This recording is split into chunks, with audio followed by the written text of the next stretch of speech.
বানি টিপল ফোর যে panel user তার সম্পূর্ণ প্রমাণ এই ভিডিওর মধ্যে দেওয়া হবে, শুধু দেখুন। चलो भाई देखो अब मैं क्या करता हूँ।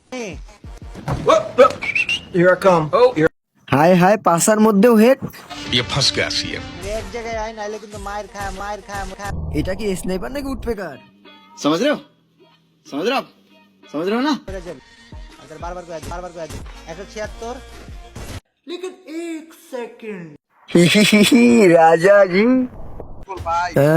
দেখুন পরের ম্যাটটা হেঁটে লাগবে। এখন আপনারা ভাবতে পারেন যে আমি কিভাবে জানলাম যে পরেরটা হেঁটে লাগবে, আগে থেকে ভিডিও দেখছি। আরে না রে পাগলা, প্রথমটা বডিতে লাগলে পরেরটা হেড লাগবে। এটা বানি টিপল ফোরের হ্যাক। আর এই হেডটা দেখেন, মাথার এক হাত এই পাশে হেডশট লাগছে। এখনো যদি আপনার বিশ্বাস না হয় তাহলে একটা প্রমাণ দিচ্ছি। দেখুন এই শটটা বডিতে লাগছে না, কনফার্ম এর পরের শটটা হেডেই দেখুন।